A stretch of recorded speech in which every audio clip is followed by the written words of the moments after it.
Nah, teman-teman, di video kali ini kita akan membahas atau saya ingin sharing bagaimana saya itu menyikapi yang namanya perang harga.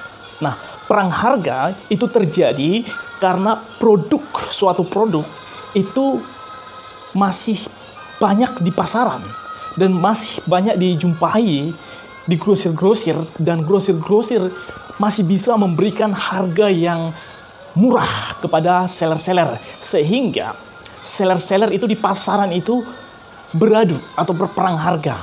Nah, bagaimana saya menyikapi hal yang semacam ini? Apakah saya ikut berperang?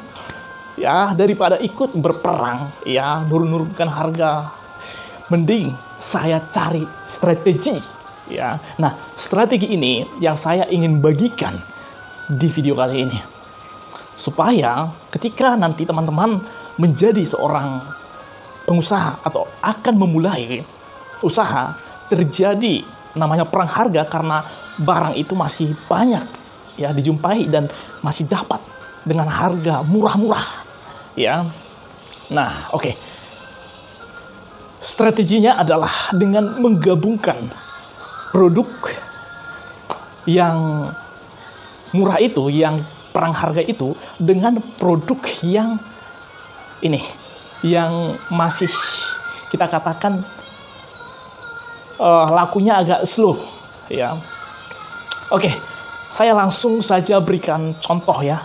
Ini hanya contoh saja, tapi saya yakin lewat contoh ini teman-teman akan nanggap ya dan tahu, paham apa maksud saya. Contohnya, oke, contohnya headset ini. Ini adalah headset yang sedang kita anggap ini sedang marak di pasaran, dan di grosir-grosir ini juga banyak, dan para grosir memberi dengan harga murah-murah dan stoknya masih segudang, sehingga ini grosirannya kita taruh lah 10.000 ya, 10.000. Nah, sehingga para seller itu mengambil barang ini di tempat grosiran itu, sehingga dia di tokonya, di kiosnya ya kan, ataupun di online-nya, di shopnya, all shopnya itu menjual dengan harga awalnya 25 ya kan, 25, sehingga datang kompetitor lainnya ya membuat harga 23.000. Nah, sehingga dia pasti kalah, dia beranilah buat 20. Nah, 20 ini ya kan, 20 karena dia beli dari grosiran 10. Ini contoh ya. Nah, dilihat lagi 20, datang lagi yang lain, seller-seller yang lain 18. Nah, datang lagi yang lain 17, datang lagi yang lain 15. Ketika ada 15, dia hanya ngambil 5.000 untungnya, artinya gitu kan, 5.000, sehingga yang lain otomatis mengikuti, mau nggak mau mengikuti 15.000 harganya ini. Kalau nggak, ya siapa mau beli harga 20 dengan barang yang sama bisa didapat 15.000, otomatis mau nggak mau harganya jadi 15.000. Nah, itu maksudnya perang harga. Nah, jadi datanglah saya ya. Saya lihat, kadang-kadang saya ketawa sih, saya melihat memang harganya ditaruh 25 ya, tapi sampai di puncaknya, di akhirnya saya melihat sampai 15.000, saking perangnya gitu loh. Jadi keluarlah ide saya lihatlah barang yang mana yang contohnya agak lambat proses sold out-nya atau lakunya.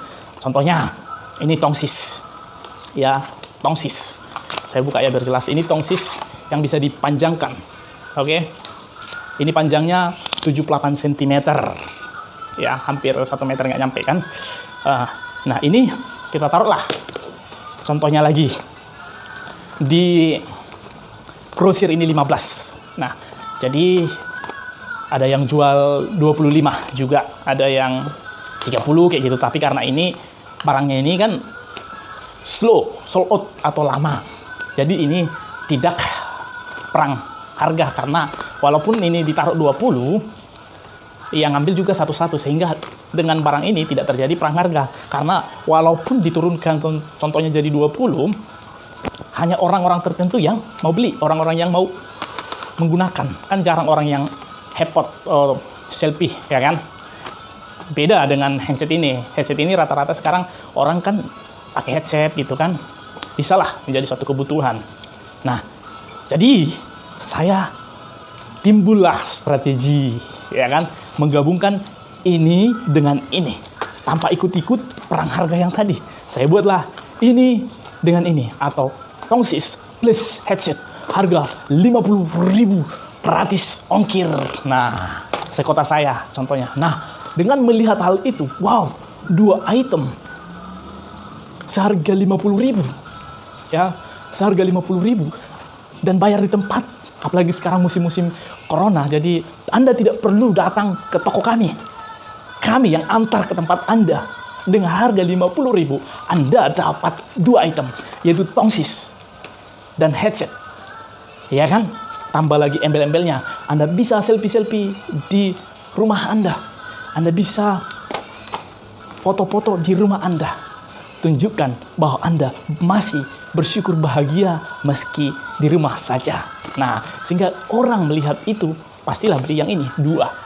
Nah, daripada kita repot perang harga, mending buat seperti itu.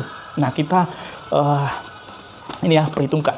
Kalau saya jual ini tadi, kita contohkan ini 10.000 modalnya, ini 15, berarti 25. Saya jual 50, jadi untung saya 25.000. Kita taruhlah uang bensin 5.000 ya kan, jadi 20.000. Daripada saya ikut perang harga di sini, saya hanya untung 5.000 dan itu pun susah cari orangnya gitu. Nah, seperti itu teman-teman. Jadi jika ada perang harga di suatu produk, mending Anda gabungkan dengan produk yang slow sold out, yang barang yang jarang laku. Kenapa jarang laku? Karena barang itu tidak menjadi suatu kebutuhan, tapi itu karena hobi saja. Contohnya itu waterproof, plastik ya, sarung anti air itu juga kan salah satu produk yang lakunya lama. Orang yang tertentu yang ingin berenang yang mau beli, bisa juga kita gabungkan ke situ. Seperti itu. Jadi kan bisa digabungkan ke situ. Oke lah, itu saja di video kali ini, semoga bermanfaat. Ya, salam semangat, selamat berjuang. Pasti kita menang.